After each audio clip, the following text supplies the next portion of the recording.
Okay, time for a new video, and whether you are somebody new to my channel or you are returning to my channel to watch this video, it is greatly appreciated. As always, I'm filming this in one go, therefore I apologise in advance if I stumble over my words going forwards, and indeed if the quality of this video is fairly poor as well, if there's any lag, anything like that at all. Sadly, it can't be helped, and hopefully it's not too much of an issue for you. This is yet another Eurovision-related video here on my channel, and it is time, ladies and gentlemen, to discuss Eurovision 2021. Can you believe it? It feels very strange to be sitting here saying Eurovision 2021, when of course, as we are all very much aware, Eurovision 2020 didn't even take place. What I'm going to do in this video is essentially go through what we know so far, but I think the more appropriate term is what we don't know so far, which is an awful lot. Because of the current pandemic, there are still so many things with regards to Eurovision that are up in the air, with regards to what broadcasters might want to do, what the Dutch broadcasters might want to do, what the government plans are over in the Netherlands. But what we do know is that Rotterdam will host Eurovision next spring, all being well. Now, I'm sure that I will forget certain things in this video, so I apologise about that. But what we do know is that it will be the Ahoy, as it would have been last week, of course. We know that there will be a brand new executive supervisor of the European Broadcasting Union overseeing the adult contest and indeed the junior contest as well, I believe, Martin Oesterdaal. And we know the three broadcasters will of course remain the same: Avrotros, NOS and NPO. It will be the 65th Eurovision, and what it says here is that prior to the announcement and following the cancellation of this year's contest, the European Broadcasting Union began talks with the Dutch public broadcasters as well as the city of Rotterdam, which were to organise the 2020 contest, on the possibility of hosting next year instead. Sort of like a postponement. On the 23rd of April, which is almost a month ago at the time of recording this video, the Municipal Council of Rotterdam approved an increased budget after Dutch media reported that the city would require an additional 6.7 million euros to host the contest. Now, that is quite a substantial amount of cash. I'm not sure why Rotterdam needed more money myself to stage next year, but I suppose these things can happen. I'm just waiting for this to load up. But anyway, it also says the decision was imminent, as it was required, that the EBU be informed by late April if Rotterdam was willing to host the contest. The broadcasters had until mid-May, which is just passed, to find an alternative if Rotterdam declined to host. In May, the Dutch authorities decided to tighten up local laws for holding mass events until a vaccine for the pandemic was found, making the event's staging uncertain. But it was announced during Eurovision Europe Shine a Light on the 16th of May, just a few days ago at the time of recording this video, that it will be Rotterdam 2021. So what I'm going to do here is just type this in, do bear with me. Oh dear. Is that right? 6.7 million euros is just under £6 million. I think that's somewhat accurate. Anyway, doesn't really matter. It also says here about returning acts. Now, we know that there will be different songs next year, which I think, actually, thinking about it a little bit more carefully in the weeks that have passed since the announcement of this year's contest being cancelled, it makes sense. Songs like Répondez-moi, Tears Getting Sober. Eurovision fans obviously will have had enough of those songs, arguably, by next May. We want fresh material. The CD's available, all of the songs are online, so they're not lost, and I certainly count them as official Eurovision songs. I don't know about you, feel free to let me know your thoughts in the comments, as always. But what we do know is that Montaigne for Australia, Vincent Bueno for Austria, Effendi for Azerbaijan, Hooverphonic for Belgium, Victoria for Bulgaria, Benny Christo for the Czech Republic, Tornika Kipiani for Georgia, Stefania for Greece, Aidan Arlena for Israel, Samantha Tina for Latvia, Destiny for Malta, Jean-Guy McCroy for the host nation, the Netherlands, Roxen for Romania, Senit for San Marino, Anna Soklic for Slovenia, Blas Canto for Spain, John's Tears for Switzerland, and Go A for Ukraine. They will all be back next year, which is great. The broadcasters either made a quick decision or it was announced fairly recently that those musicians will be representing their countries next year, all being well. They will get the chance to be on that Eurovision stage at the Ahoy in Rotterdam next spring. Fantastic. I, for one, am very happy that it will be Montaigne again, because I really liked her song this year. She's got such a fantastic voice, and she's such a great musician anyway. I'm really looking forward to seeing what she does. I'm happy Stefania is back for Greece. I think she'll have something stronger. I'm happy that Victoria is back for Bulgaria. Something tells me she will be one of the favourites again in 2021. Destiny is back, that's fantastic. Aidan as well, who was in floods of tears pretty much when, I think it was when she found out the contest had been cancelled and that she wouldn't be able to do 2021.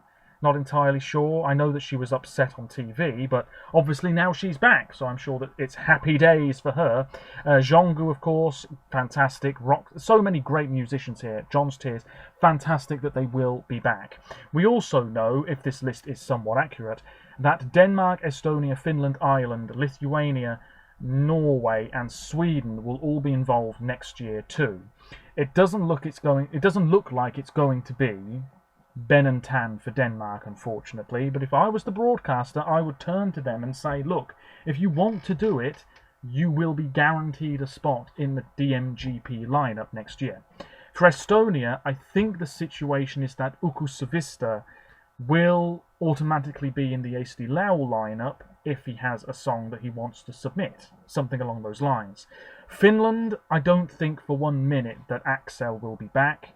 I think the abuse that he received, having won UMK, which was totally unacceptable, of course, maybe has put him off trying again. I don't know. In fact, I wouldn't be surprised if Finland internally select Erika Wickman. We'll see. Ireland, I don't see any reason why they wouldn't pick Leslie Roy. If she wants to do it, let her do it. Lithuania, I think it's a similar situation to what I've already said. The Roop will be allowed into the Lithuanian national selection. If they want to place, they've got it, I think. And as for Norway, this is, well, for me, the most disappointing. Ulrika, who's been uploading videos on her YouTube channel, has pretty much said it's not going to happen next year. NRK, the Norwegian broadcaster, they couldn't come to an agreement. Norway want to go ahead with Melodic Grand Prix next year, and for some reason Ulrika has said, I don't really want to do it. She has to have the right song, which is completely fair enough. I mean, Attention is a great, great song, my favourite of this year. I mean, if she's going to come back, it's going to have to be with something even more extraordinary. We'll see what happens. I think it's really disappointing that Norway can't put aside MGP for 1 year. They could have it, but just with her and a selection of songs, and then the Norwegian public pick which one they fancy. I don't know. I mean, we saw it with Romania this year, and Roxen. She had a bunch of songs, the public picked their favourite.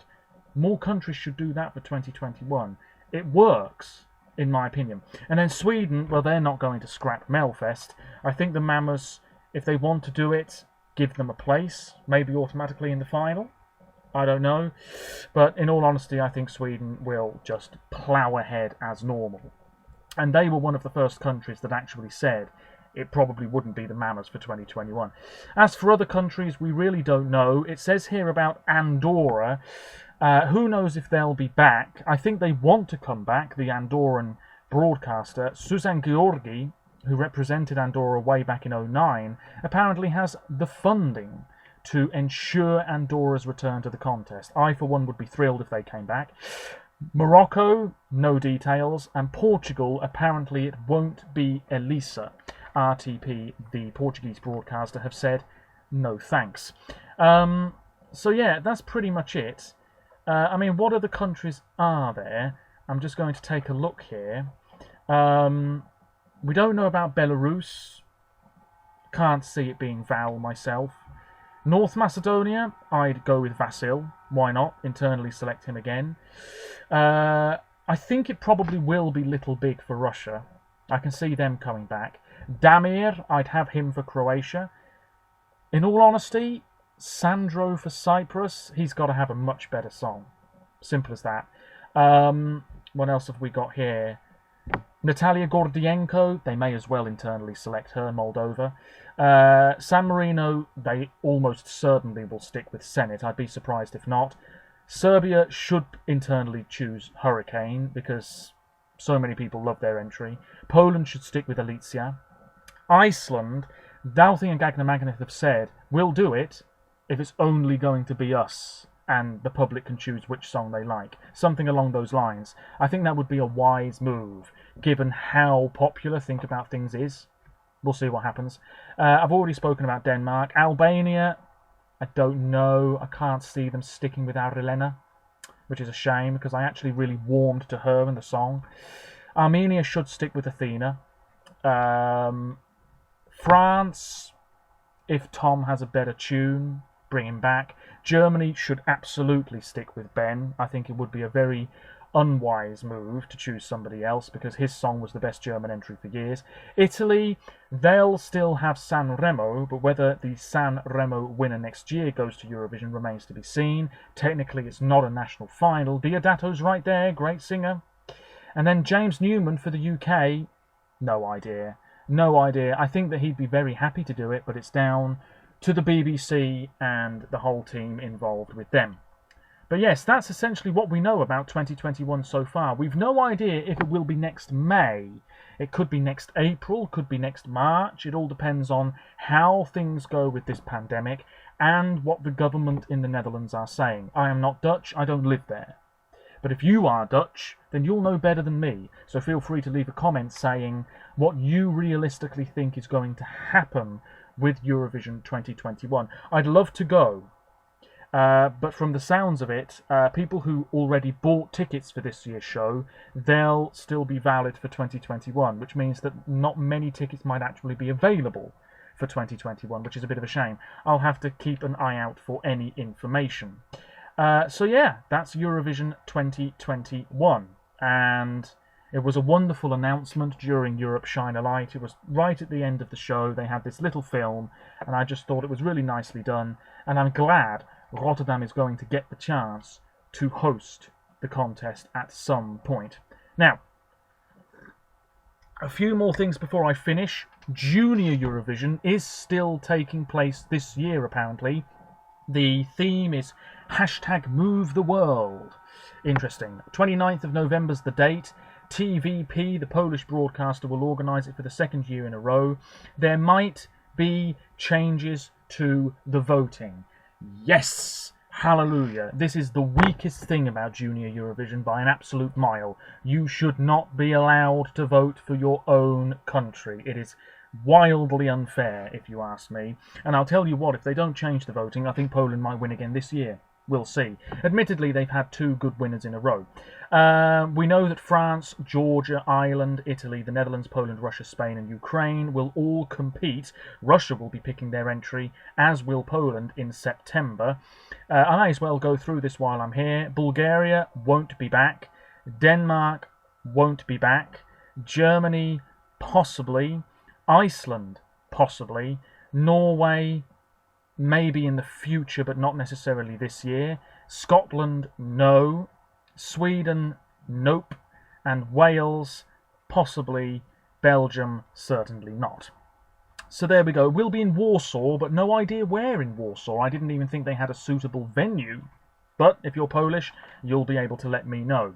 Now, the last things I want to touch upon here are two newspaper articles that I forgot to talk about in my previous videos.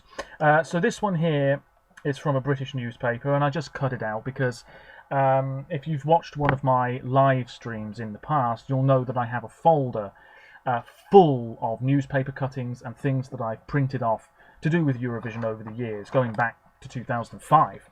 But anyway, this person here, I can't remember who wrote this, but they're talking about Europe Shine a Light. It's nearly always my favourite TV event of the year and the BBC's most entertaining live broadcast by some distance. The night's success or failure, though, was always going to hinge on a hastily arranged live broadcast from the Netherlands called Eurovision Europe Shine a Light in honour of Katrina and the Waves. What else does it say here?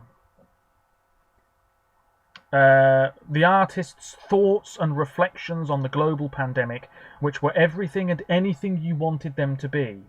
Some were sweet and to the point, like Azerbaijan's Effendi, Stay Healthy.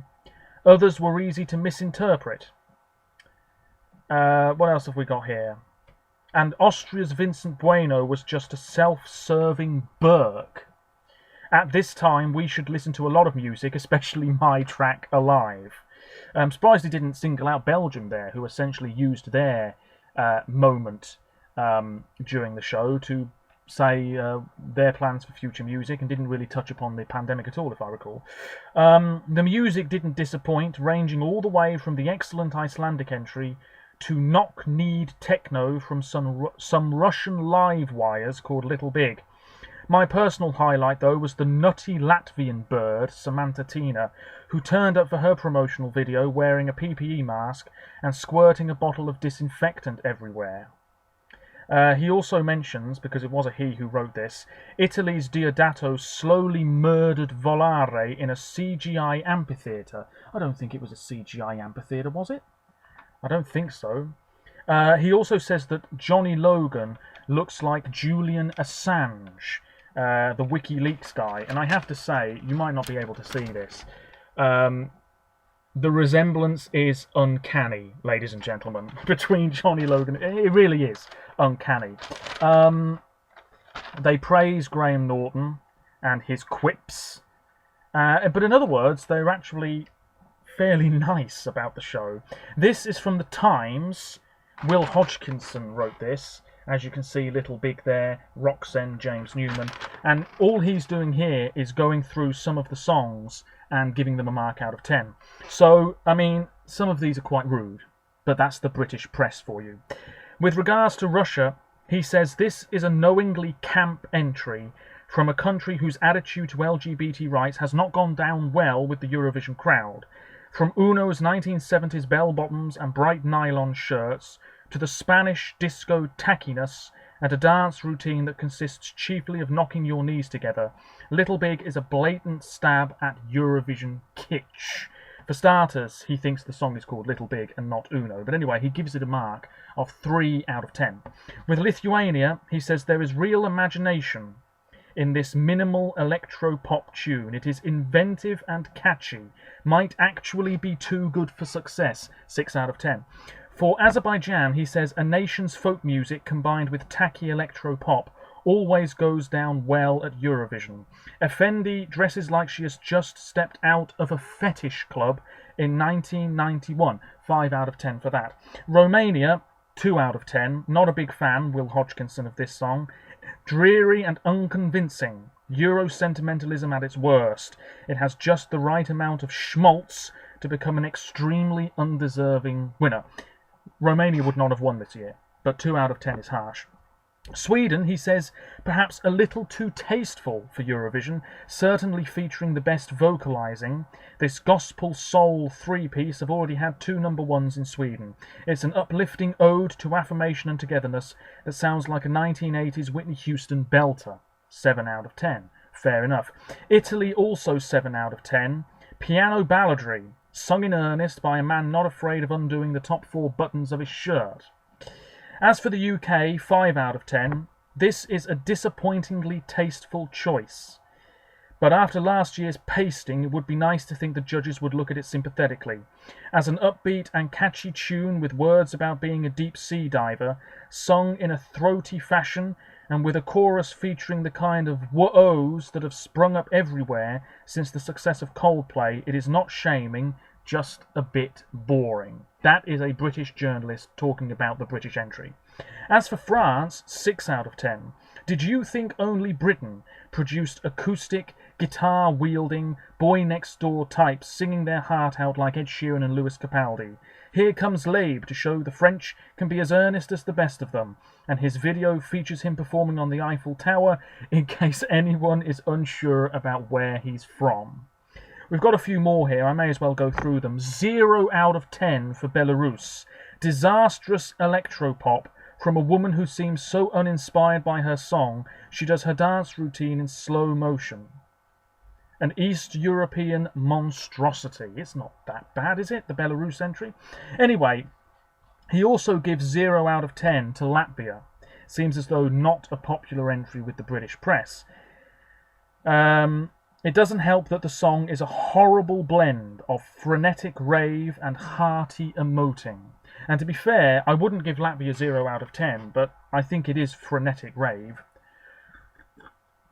Anyway, would have won Bulgaria, in Will Hodgkinson's opinion, 5 out of 10. This is a classic Eurovision frontrunner. A sad piano ballad, orchestral flourishes, nonsensical words about lies burning like sugar, and a blatant copy of an existing hit, When the Party's Over by Billie Eilish, from a country that surrounding countries would have voted for. It is a sweet song that could slot happily into a Disney movie, and its message about overcoming mental health problems from a former X Factor Bulgaria contestant would chime with the judges. Fair enough. Should have won, Iceland, 9 out of 10. That's the highest mark. He says this is a genetically modified Europop sensation. An ultra-simple keyboard melody, tinny beat, and the singer asking, "Baby, I can't wait to know what you think about things," go alongside choreographed dance moves, guitars, and matching green jumpers. Douthie actually wrote this minor masterpiece, as we all know, about his baby daughter. So there you go. Some brief reviews there of some of this year's Eurovision songs that never were, by a guy writing for The Times, and I thought that I would mention it here. Feel free to let me know your thoughts on anything Eurovision related, 2020 or 2021 or Junior Eurovision related. Feel free to check out my other social media links in the description below as always, including my blog, and please do suggest any things that you would like to see on my channel moving forwards, because Eurovision 2020 of course it feels as though it's long gone now. So any videos you want me to film at all, any ideas, let me know and I might get on with it, because I've got the time at the moment. And if you want me to react to something, I can do that, but it would have to be something I've never seen before. So it would have to be a very old national final performance or something else. I don't want this to become a reaction channel, but I'm happy to do them if it's something I'm genuinely interested in and have never seen before, ideally. Anyway, I'm going to shut up now, but let me know your thoughts on anything at all, as I've just said. And until next time, apologies if the quality of this video wasn't great. I'll see you again soon. Bye for now.